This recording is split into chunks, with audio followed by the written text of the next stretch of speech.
Welcome back, Wasteland Wanderers. Today's confession comes from deep beneath the surface, from places that Vault-Tec never wanted you to find. We're diving into the truth about the Deep Earth Colonies, the cities built miles beneath the wasteland where Vault-Tec's darkest secrets have been waiting for over 2 centuries. Let's descend into the darkness and discover what really lies beneath. My name was Marcus Kane, and I was a maintenance technician for Vault-Tec. Not the Vault-Tec you know about from the propaganda posters or the cheerful commercials with that smiling Vault boy giving you the thumbs up. I worked for the real Vault-Tec, the one that existed in the spaces between blueprints where the official schematics just stopped and were replaced with the words "restricted access" stamped in red ink so dark it looked like dried blood. I descended past the deepest vault levels, past the geothermal stations, into places where Vault-Tec's blueprints simply ended. And what I found down there changed everything I thought I knew about why they really built these underground tombs we call vaults. It started 3 weeks ago when I was assigned to repair a malfunctioning geothermal relay in Vault 87's lower maintenance sublevel. I had been working for Vault-Tec for 6 years by that point, mostly doing routine repairs on water purification systems and fixing the occasional stuck door mechanism. Standard stuff. The kind of work that kept the electricity flowing and the air breathable for the 1,200 people sleeping above my head, blissfully unaware of the horrors their homes were actually designed to inflict upon them. But Vault 87 was different from the start. The radiation levels near the main entrance measured so high that my Pip-Boy's Geiger counter simply displayed the word "error" before the entire screen went black. I had to access the vault through little lamplight crawling through those cramped tunnels where children somehow survived in the darkness, and even then, every instinct I possessed screamed at me to turn back. The work order was simple enough. Sublevel, Gamma Corridor, 12, Geothermal Relay Station 4, replace the failing thermal converter test, the power output file, the maintenance report, and get back topside before my rad count went critical. Simple. Routine? Except nothing about Vault 87 was routine, and sublevel Gamma wasn't supposed to exist according to the official floor plans. I found the sealed door on my 3rd day of searching.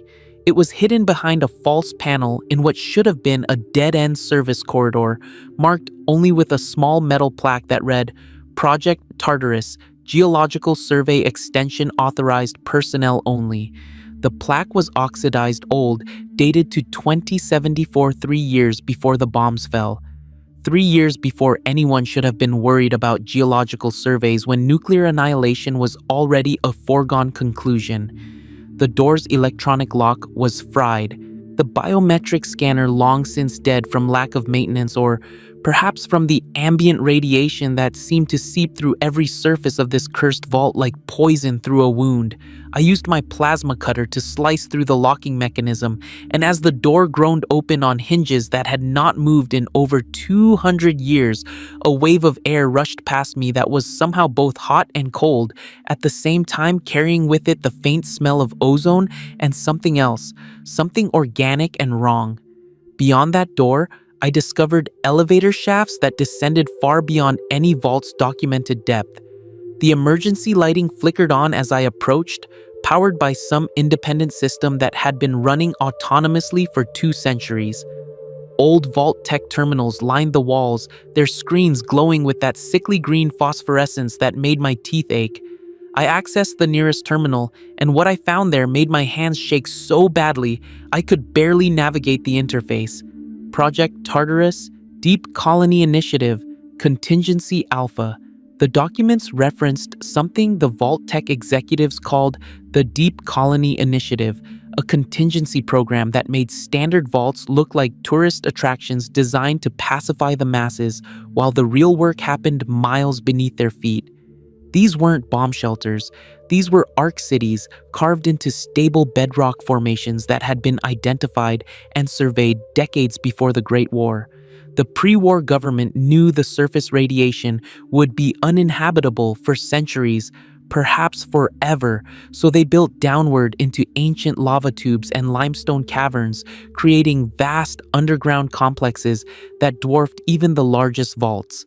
The terminal logs spoke of 15 different deep colonies scattered across the continental United States, each one connected by subterranean transit tunnels that used magnetic acceleration technology that officially did not exist until decades after the war. Colony Alpha beneath the Appalachian Mountains, Colony Beta under the Mojave Desert, Colony Gamma in the limestone caves of Kentucky. On and on, the list continued, each one a self-sufficient underground city designed to house between 5 and 10,000 people indefinitely. I realized these weren't the Enclave's backup plan. These were Vault-Tec's insurance policy, the places where the executives and government officials who knew the Vault experiments were death traps had built their true refuge. They left the surface vaults as expendable test subjects for their grand experiment while they descended into palatial underground cities to wait out the apocalypse in comfort. The elevator descended for 17 minutes. Vault 13's elevator only went down for 2. I counted every second as the numbers on the depth gauge climbed higher, watching in disbelief as we passed 3,000 feet, then 5,000, then 10,000. The pressure in my ears built and popped repeatedly as the temperature gauge showed the external temperature rising steadily from the geothermal heat radiating from the Earth's mantle. When the elevator finally shuddered to a stop at 15,200 feet below the surface, the doors opened onto a massive geothermal cavity that should not have been possible. The space stretched out before me in all directions, easily the size of several city blocks lit by massive banks of bioluminescent fungi that had been cultivated across the cavern ceiling like an artificial sky glowing with soft blue-green light. But it was what stood in that cavity that truly stole my breath. An entire city suspended in the darkness like a spider's web, constructed from modular hexagonal structures that interlocked with a precision that modern engineering could barely match. The architecture was wrong, too, advanced incorporating design principles and materials that should not have existed in 2077.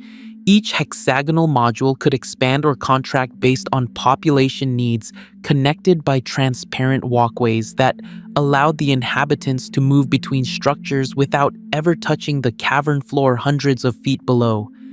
The entire city seemed to breathe, pulsing with a subtle rhythm as ventilation systems cycled air through kilometers of ducting, and life support machinery hummed with the sound of civilization maintaining itself in absolute darkness.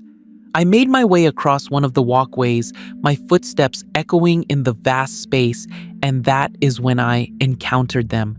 The underborn, people who had lived their entire lives in these depths, generations removed from ever seeing the sun or sky. Their skin had evolved, if you can call centuries of environmental adaptation, evolution, into a pale, almost translucent quality from lifetimes without natural light. When my flashlight beam caught one of them crossing between modules, their eyes reflected the light back at me like a cat's, a tapetum lucidum that had developed naturally over generations to help them see in the perpetual twilight of their fungal-lit world. They did not run or cry out in alarm when they saw me. They simply stopped and watched me with an expression that mixed curiosity with something that might have been pity, as if I were the strange one for coming down from the irradiated hellscape above. One of them approached me slowly, a woman who might have been 30 or might have been 60 her age, impossible to determine from her smooth, pallid features. She spoke in whispered tones as if loud sounds were somehow forbidden in this place, and asked me a question that I will never forget. She asked me if I had come from the testing levels, if I had escaped from one of the surface vaults that the old ones had built to study how people died in controlled conditions. That is when I understood. The underborn knew. They had always known what the vaults were really for. Their ancestors, the Vault-Tec executives and government officials who had retreated to these depths, had kept detailed records of every experiment, every cruel manipulation, every death that occurred in the vaults above them. They had monitored it all from the safety of their underground paradise, watching humanity suffer and die to provide data for a starship that was never going to be built.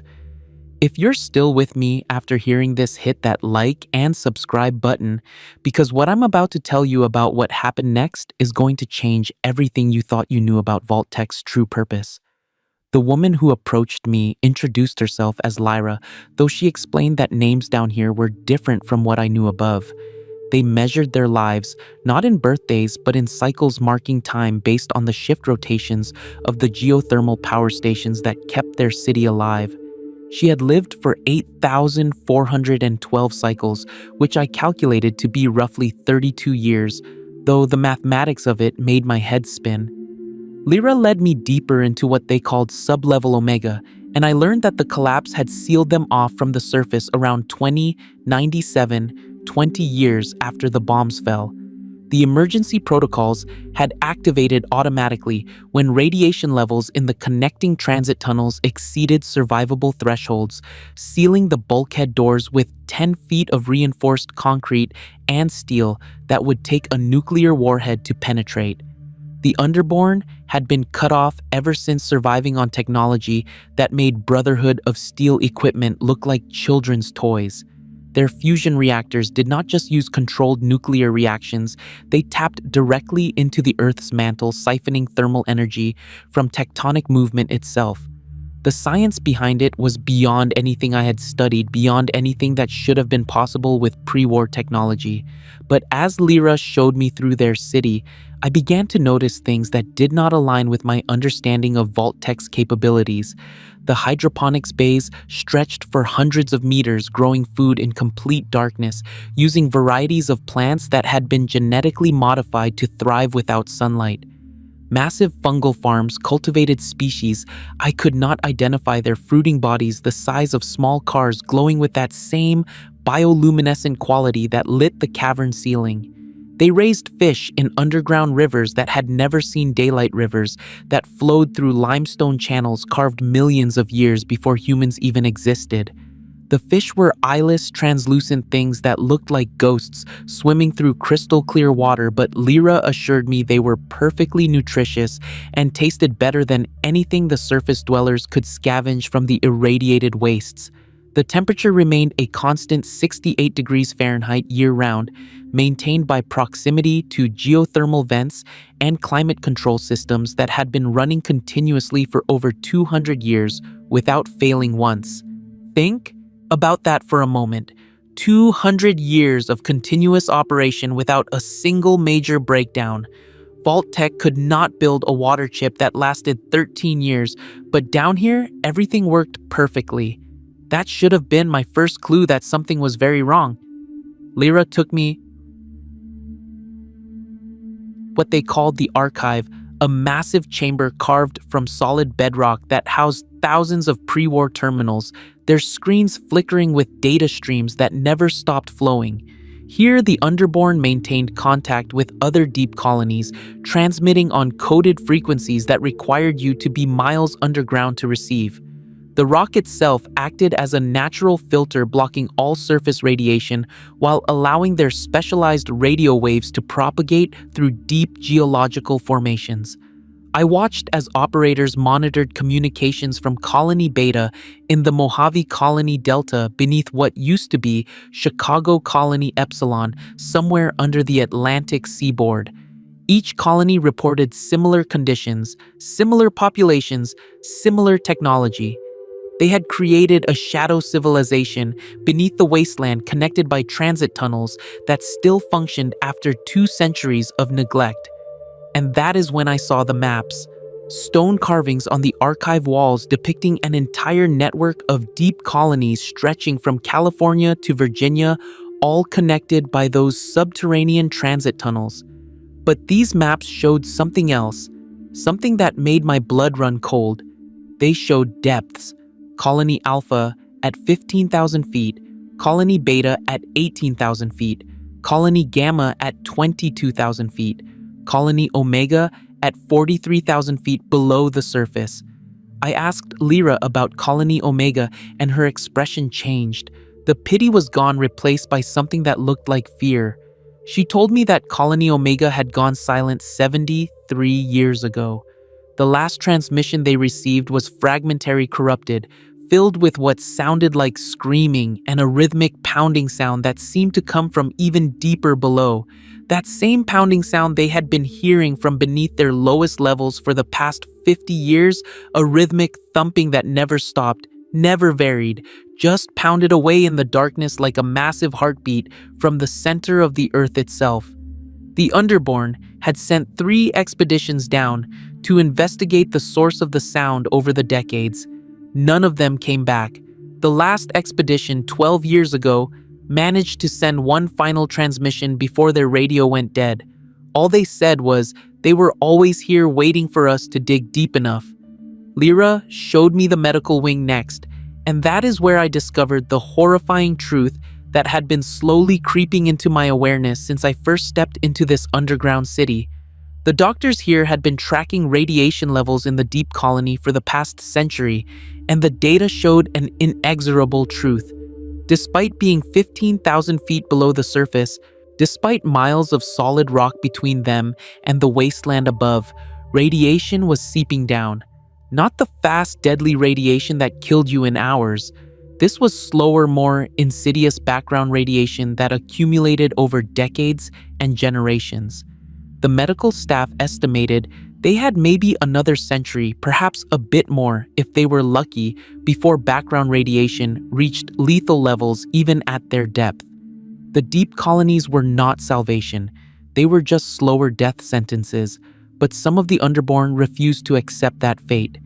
Lyra introduced me to members of what they called the Ascension Faction Radicals, who believed their only chance of survival was to reclaim the surface using advanced weapons and power armor stored in armories that the original colonists had secreted away for exactly this purpose. She took me to Vault 7, and I have to stop here and make something absolutely clear. This was not a vault like the ones I knew. This was a weapons depot that would have made the Brotherhood of Steel weep with envy.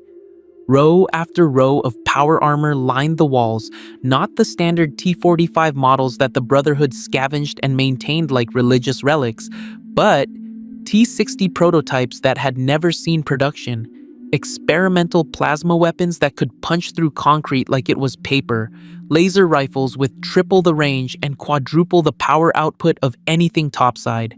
The original Vault-Tec executives had known they might need to fight their way back to the surface someday, so they had stockpiled the best military equipment that 2077 could produce and then locked it away in the darkness where no one could find it.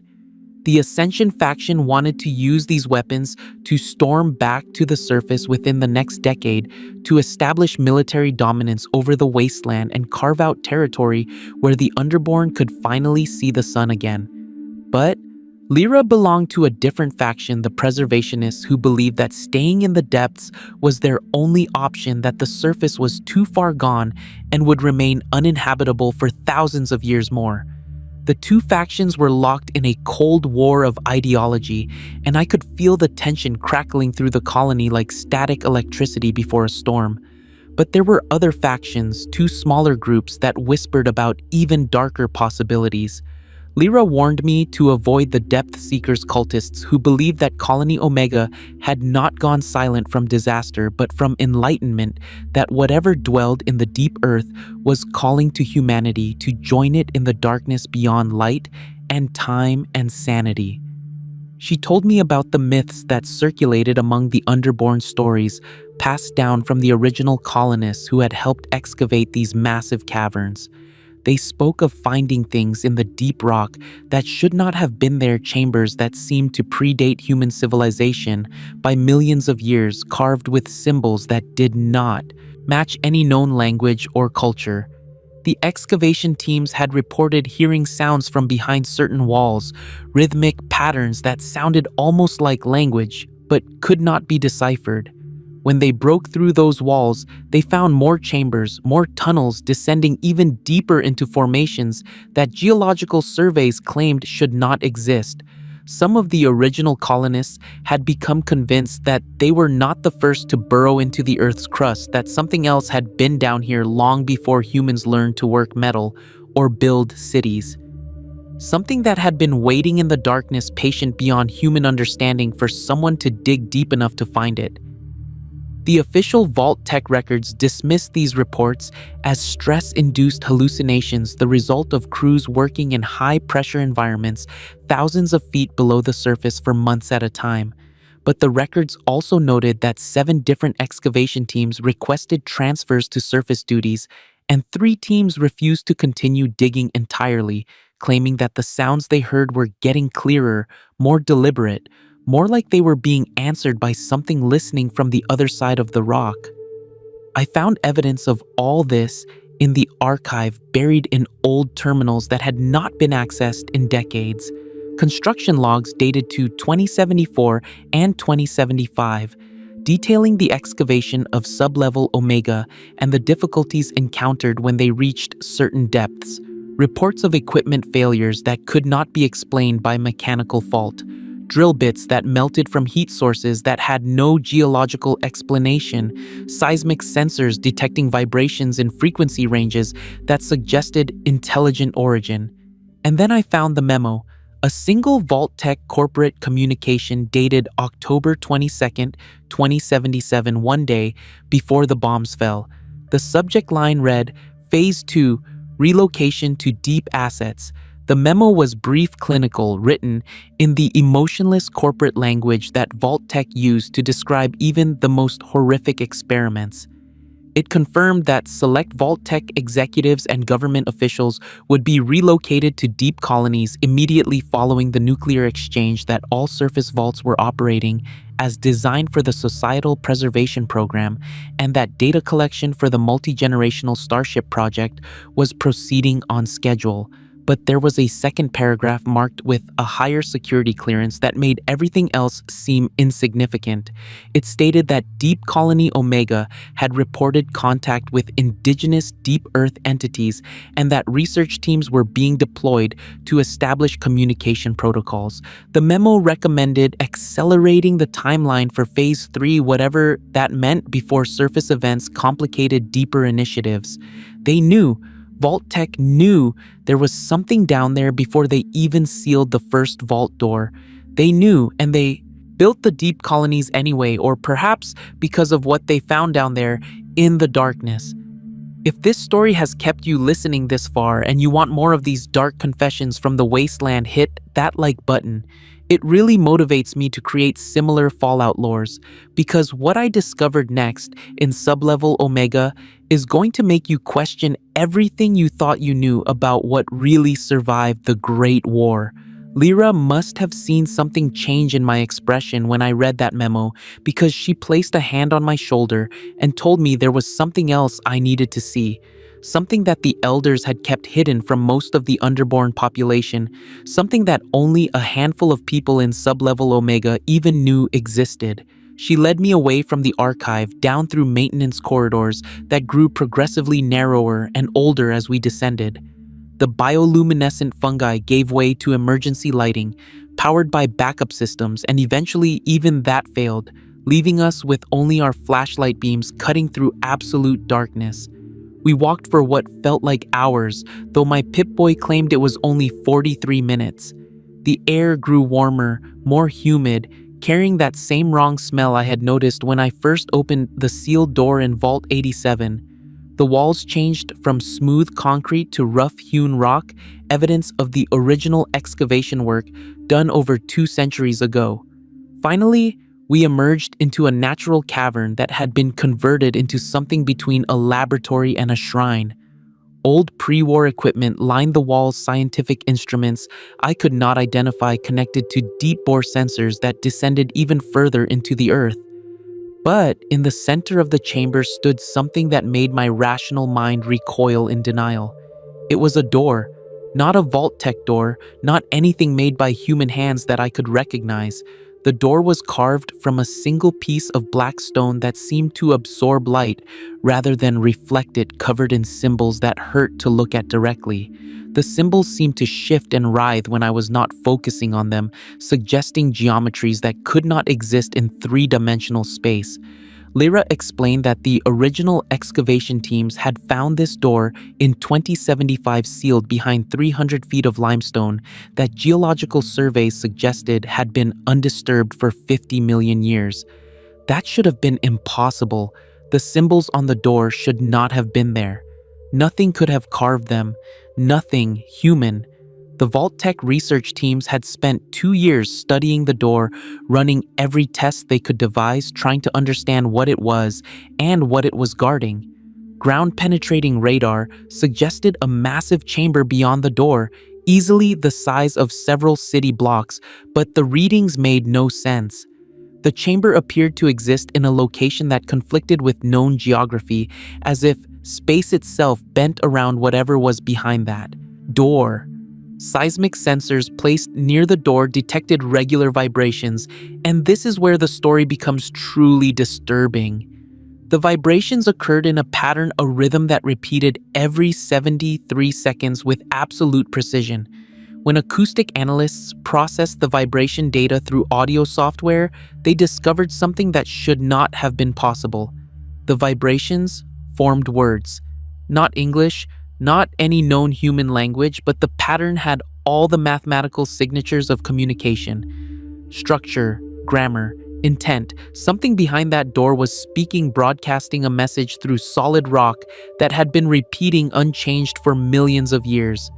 The Vault-Tec linguists who studied the message called it the summons. They never managed to fully translate it, but they claimed to have deciphered fragments. The message spoke of waiting, of patience beyond human comprehension, of something that had dwelled in the deep earth since before the continents formed.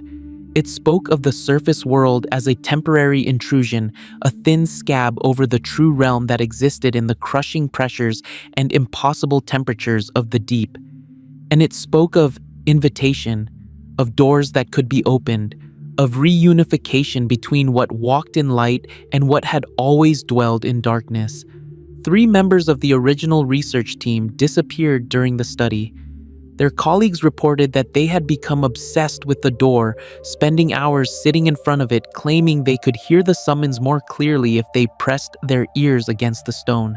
Security footage showed them entering the chamber one night, and they were never seen again. The door remained sealed, but they simply vanished as if they had passed through solid rock. After that, Vault-Tec ordered the chamber sealed and classified the entire project under security protocols that exceeded anything used for even the most extreme vault experiments. Only the highest level executives knew about the door and what the research teams had discovered. But here is what Lyra told me that made everything else seem like a prelude to true horror. The pounding sound that the Underborn had been hearing from beneath their lowest levels for the past 50 years, the rhythmic thumping that matched the pattern from Colony Omega's final transmission, it had the same frequency signature as the summons. Whatever was behind that door was getting louder, stronger, closer to breaking through. She showed me the data, charts and graphs tracking the amplitude of the vibrations over decades. The pattern was clear and undeniable. The sound was increasing exponentially. 50 years ago, it required sensitive equipment to detect. 20 years ago, people started hearing it as a faint rumble. Now, it shook dust from the ceiling fixtures and made the water in their underground rivers ripple with each pulse. The Underborn scientists estimated that in another 10 to 15 years, the amplitude would be strong, enough to crack the bedrock foundations of sublevel Omega itself. Whatever was down there, it was coming up slowly but inevitably, like something rising from the depths of an ocean that existed beneath the ocean anyone knew about. And here's the truly terrifying part. The data showed that the increase in amplitude corresponded exactly with the dates when humans started digging the deep colonies. The deeper they excavated, the stronger the summons became, as if their digging was somehow waking something up, or giving it strength, or showing it the way to the surface. Lyra believed that Vault-Tec knew this would happen, that they had discovered the door, understood what it meant, and built the deep colonies anyway. Not despite the danger, but because of it. She thought that Phase 3, the operation mentioned in that classified memo, involved deliberately awakening whatever dwelled in the deep earth, using it as a weapon or a tool, or perhaps offering humanity to it as some kind of sacrifice in exchange for power. I wanted to dismiss her theories as paranoid delusion, the conspiracy thinking of people who had lived too long in the dark without sunlight or hope. But I had seen the door. I had felt the wrongness radiating from it like heat from a forge, and I had read enough Vault-Tec documents to know that no atrocity was too great, no experiment too cruel if it served their purposes. Think about it. What if the Vault experiments were never really about building a starship? What if that was just a cover story, a way to justify the cruelty to the handful of people who needed a rational explanation? What if the real purpose was something darker, something that required them to torture and kill thousands of people in controlled conditions? What if they were feeding it, offering it fear and pain and death from the surface dwellers while the executives hid in their underground cities safe from whatever bargain they had made with the things that dwelled in the deep? Lyra showed me one final piece of evidence before she led me back to the main colony. A personnel file for someone named Dr. Olivia Harding, chief researcher for Project Tartarus. The file included her research notes, and reading them felt like staring into an abyss that was staring back with hunger. Dr. Harding had become convinced that the door and whatever was behind it represented the next stage of human evolution. She wrote extensively about symbiosis, about integration, about how humanity's destiny was not to flee to the stars in ships of metal and circuitry, but to descend into the earth and merge with the consciousness that had existed there since the planet was molten rock and toxic atmosphere. Her notes became increasingly erratic toward the end, filled with sketches of impossible geometries and formulas that mixed quantum physics with something that looked more like ritual magic than science. She described dreams where she walked through corridors carved from living stone that pulsed with breath and heartbeat, where she conversed with entities that had no form but made themselves understood through vibrations in the rock itself. The final entry in her file was dated October 20th, 2077, 3 days before the bombs fell. She wrote that she had finally achieved breakthrough communication with what she called the Hadean Collective, and that they were willing to accept humanity into their realm in exchange for proper preparation of the surface world. When I asked Lyra what she thought that meant, she had a theory that made too much sense for comfort. What if Vault-Tec had not just known the Great War was coming, but had actively helped to cause it?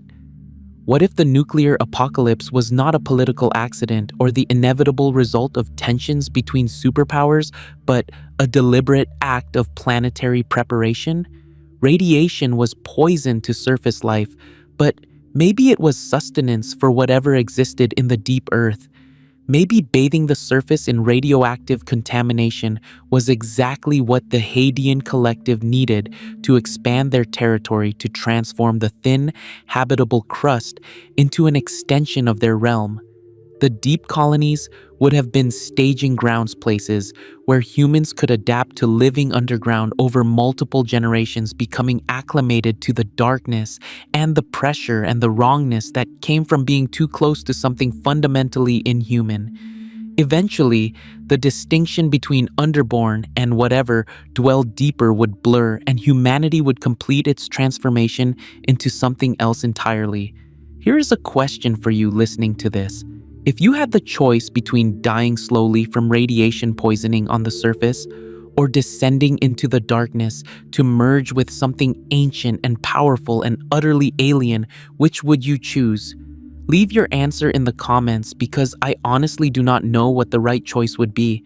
I asked Lyra why she was telling me all of this, why she was revealing secrets that her people had kept hidden for 2 centuries. She said it was because I was not underborn, because I still had the option to return to the surface and warn people about what was coming. The deep colonies were going to fail. The radiation would make them uninhabitable within a century, and when that happened, the underborn would have only 2 choices: die in place or accept the summons and see what waited for them behind that black stone door. But there was a third option, she said. The Ascension faction's plan to reclaim the surface was not just about survival. It was about warning the surface dwellers, about preparing humanity for what was coming up from below. Because if the amplitude continued increasing at its current rate, whatever was behind that door would not stop at sublevel Omega. It would keep rising, keep pushing through the bedrock, keep ascending until it reached the surface itself, and then the entire wasteland would discover that the nuclear apocalypse had been just the opening act for something far worse. Lyra gave me a data chip containing copies of all the research files, all the evidence of Project Tartarus and the door and the summons. She told me to take it back to the surface to find someone who would listen, someone who could coordinate a response before it was too late. But she also warned me about something that made my blood freeze. The deep colonies were not independent. They were all connected, remember, through those subterranean transit tunnels, which meant that if something happened to Colony Omega, if whatever was down there finally broke through, it could spread through the entire network. 15 colonies, tens of thousands of people all connected like chambers in a massive vault that stretched beneath the entire continent. And based on the seismic data from Colony Omega's final transmission 73 years ago, the breakthrough had probably already happened. Whatever had been waiting behind that door was already loose in the tunnels, making its way through the network, converting or consuming or transforming everything it encountered. The underborn of sublevel Omega could hear it getting closer with every passing day.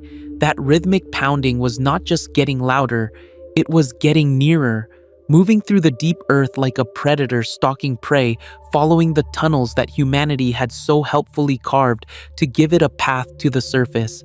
I spent one more night in sublevel Omega, watching the underborn go about their lives in the bioluminescent twilight, children playing in the hydroponic gardens, couples walking hand in hand across those transparent bridges suspended over the abyss. They had built something beautiful down there in the darkness, a functioning civilization that had survived for over 200 years against impossible odds. And it was all going to end, either from the radiation seeping down from above or from whatever was rising up from below. They were trapped between two different forms of annihilation, and there was nothing they could do to escape either one. Before I left, the elders called me to their council chamber. 7 ancient underborn who had lived through more cycles than I could count, their translucent skin stretched tight over bones that seemed too fragile to support their weight. They wanted to know what I was going to do with the information Lyra had given me. I told them the truth. I was going to take it to the Brotherhood of Steel, to the Enclave remnants, if I could find them, to anyone who had the resources and the will to do something about what was coming. The elders nodded slowly, and then the oldest one, a woman who might have been 100 years old or might have been 200, told me something I will never forget. She said that every surface dweller who had ever found the deep colonies, and there had been others over the decades, had made the same promise. They had all taken the evidence and sworn to warn the world, and none of them had ever been heard from again. Not because they were killed or silenced, but because no one on the surface wanted to believe. The idea that something worse than the nuclear apocalypse was waiting in the deep earth was too much for survivors who were barely holding civilization together with spit and scrap metal. They could not afford to worry about hypothetical threats from miles beneath their feet when they had raiders and mutants and radiation to deal with on the surface. So the evidence would be dismissed as pre-war propaganda or Vault-Tec lies or the deranged fantasies of people who had lived too long underground. And eventually, whoever carried that evidence would stop trying to convince people, would tuck it away in some forgotten archive, and would go back to their normal lives pretending they had never seen the truth. The elder said I would probably do the same, that I would make it back to the surface, try for a while to get people to listen, and then give up when I realized how futile it was. Human nature, she said, was to ignore warnings about slow-moving catastrophes in favor of dealing with immediate crises, but she hoped I would be different. She hoped that maybe this time someone would actually listen before it was too late. I took the long elevator ride back to the surface, 17 minutes of ascending through solid rock while I clutched that data chip in my hand like it was the most important object in the wasteland. Maybe it was. Maybe it contained the evidence that could save humanity from something worse than the nuclear fire that had already consumed civilization. Or Maybe it was just another piece of pre-war insanity that would be forgotten in some dusty archive while the world moved on to more immediate concerns. The elevator doors opened, and I was back in Vault 87's maintenance sublevel, surrounded by the familiar decay and radiation and the distant sounds of super mutants shuffling through corridors above my head. After the clean efficiency of sublevel Omega, this place felt like a tomb, a monument to Vault-Tec's cruelty and humanity's suffering. I sealed the door to Project Tartarus behind me, cutting the plasma welds deep enough that no one would be able to follow my path without serious equipment and even more serious determination. Part of me hoped that would be enough to keep the secrets buried. Another part of me knew that secrets like this never stayed buried forever. I made it back to Little Lamplight and then to the surface, my rad counter clicking steadily as I emerged into the perpetual twilight of the capital wasteland.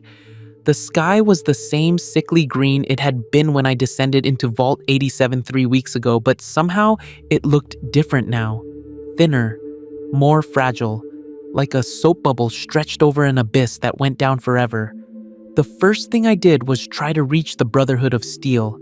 I made my way to the Citadel, that massive pre-war fortress where the Brotherhood had established their headquarters, and I requested an audience with their scribes. Surely they would understand the importance of what I had discovered. Surely they would want to study the evidence and prepare for what was coming. The scribe who met with me was a young woman named Peabody Ernest, and intelligent and completely unprepared to hear what I had to tell her. I showed her the data chip, explained about the deep colonies and the door and the summons. I told her about the rhythmic pounding that was getting stronger, about Colony Omega's final transmission, about the Hadean Collective and Project Tartarus, and everything else I had learned in the depths. She listened patiently, took notes, asked clarifying questions. Then, she thanked me for bringing this to the Brotherhood's attention and told me they would investigate when resources permitted. When I pressed her about the urgency about the timeline the Underborn had calculated, she gave me a sympathetic smile and explained that the Brotherhood was currently dealing with super mutant attacks, enclave incursions, and trying to get Project Purity operational to provide clean water to the wasteland.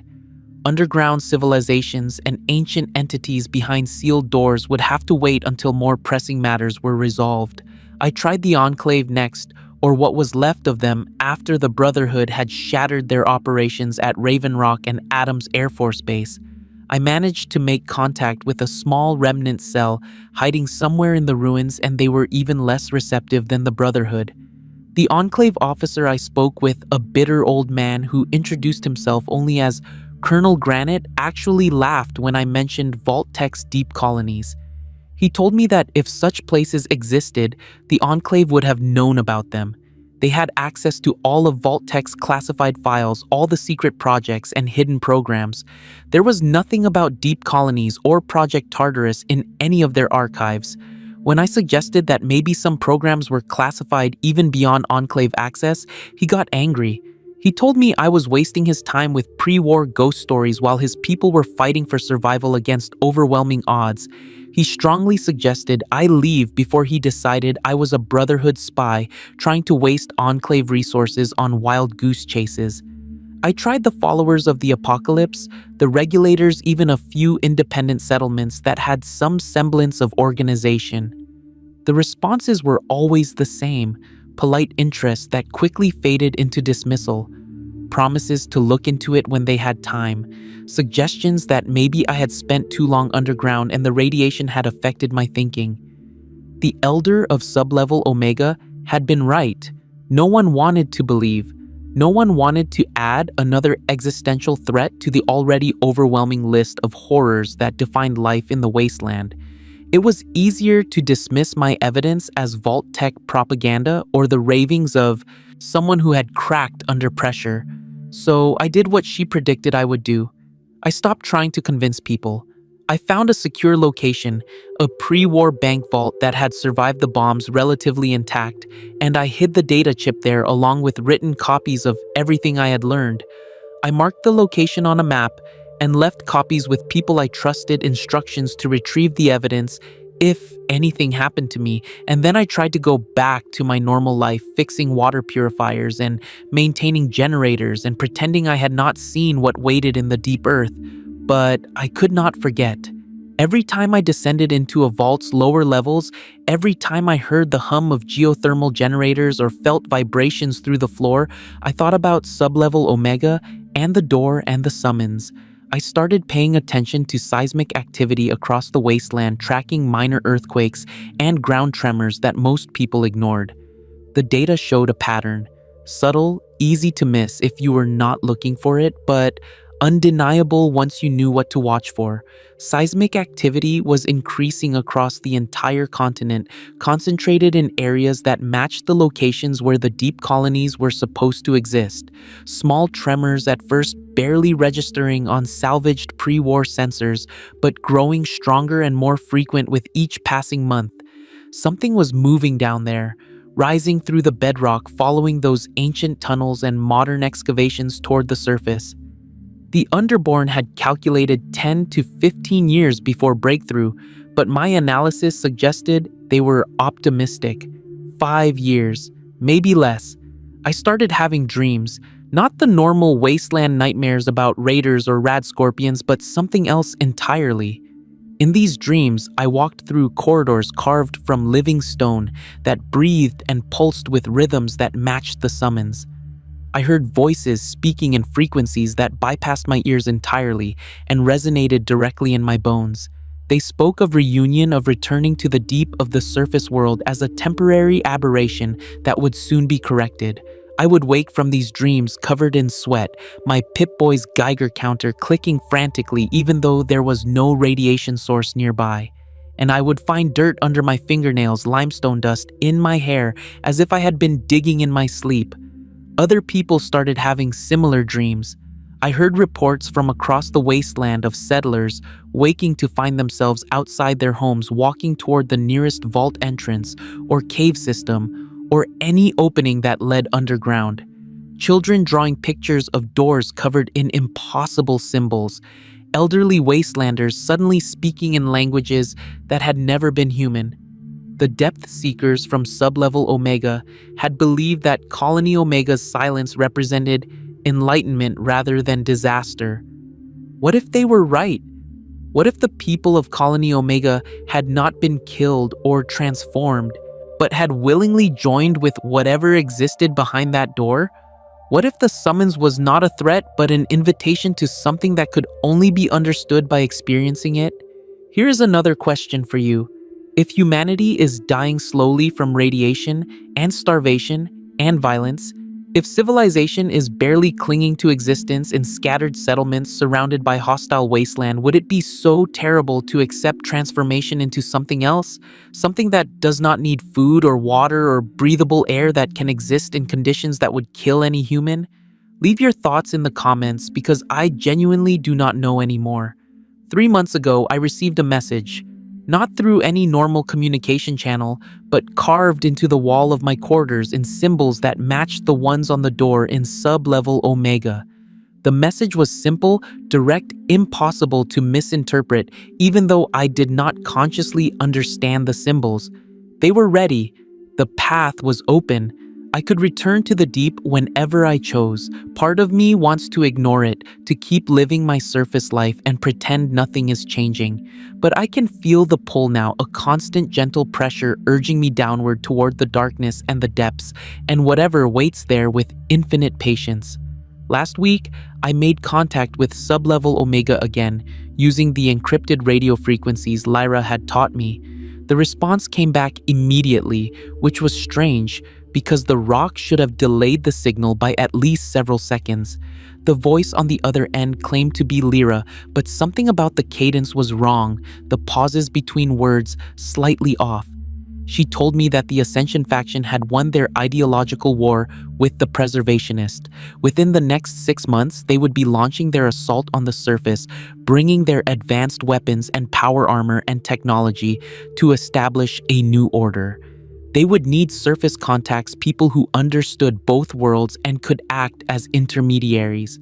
She asked me if I would be willing to help them, if I would guide them to the settlements and factions that could be convinced to join their cause.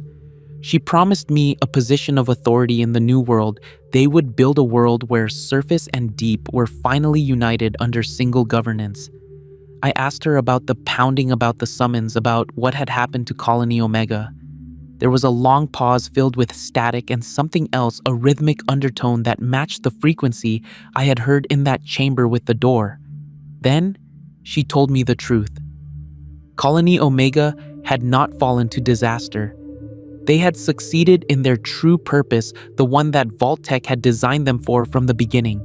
They had opened the door, they had made contact with the Hadean collective, and they had learned that humanity's destiny was not to cling to the irradiated surface or flee to distant stars, but to descend and merge and become part of something ancient and vast that had been waiting since before the continents formed.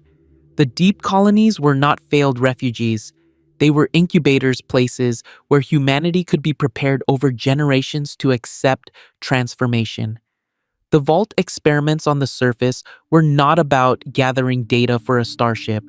They were about studying human suffering and adaptation and breaking point to determine the optimal conditions for integration with the Hadean collective. Vault-Tec had not been trying to save humanity. They had been preparing it for harvest. And the bombs, the Great War that destroyed civilization and poisoned the world, that had not been political accident or inevitable conflict. It had been deliberately triggered by Vault-Tec executives working with the Enclave to create the exact conditions the Hadean collective needed. Radiation was not poison to them. It was nourishment transformation, the catalyst that would allow them to expand from the deep earth to the surface and finally claim the world that had always been rightfully theirs. I asked Lyra, or whatever was using her voice, what would happen to the people on the surface when the deep colonies emerged. The answer was simple and terrible. Nothing would happen to them. They would simply be given the same choice the Underborn had been given: descend and transform, or remain on the surface and die when the radiation levels continued to rise and the water ran out and the last remnants of pre-war technology finally broke down beyond repair. If this confession meant something to you, leave a like. It's the only way I know you liked the video. I am recording this message from a location I cannot specify, surrounded by evidence that no one will ever believe. Tomorrow, I am going to make my choice. I am going to return to sublevel Omega and see for myself what waits behind that black stone door. Maybe I will find horror beyond comprehension. Maybe I will find enlightenment. Maybe I will find nothing at all except my own madness reflected in ancient stone. But I have to know. I have to understand what Vault-Tec really built in the darkness, what bargain they made with the things that dwelled beneath the Earth's crust, and whether humanity has any choice left except to accept transformation or extinction. If you are hearing this message, it means I left it in a dead drop for someone to find. It means I went down into the deep and never came back. Take the evidence, study it. Decide for yourself whether the warnings are real or just the paranoid delusions of someone who spent too long underground. But pay attention to the seismic readings, pay attention to your dreams, and if you start hearing a rhythmic pounding from beneath your feet, a sound that gets louder and clearer with each passing day, remember this message. Remember that I tried to warn you. Remember that the real Vault-Tec conspiracy went miles deeper than anyone suspected, literally and figuratively, and that the worst experiments were not the ones conducted in the vaults we know about, but the ones still running in the darkness below, where things that were never human have been waiting with patience beyond measure for humanity to finally dig deep enough to find them. The summons is calling. It has been calling since before the bombs fell, since before Vault-Tec was founded, since before humans even existed. And soon, very soon, everyone will hear it. This is Marcus Kane, Vault-Tec maintenance technician, signing off for the last time. If I am right, you will understand everything within the next 5 years. If I am wrong, you can dismiss this as the ravings of a madman and go back to your normal wasteland survival. But deep down, you already know which one it is. The depths are calling, and eventually we all have to answer.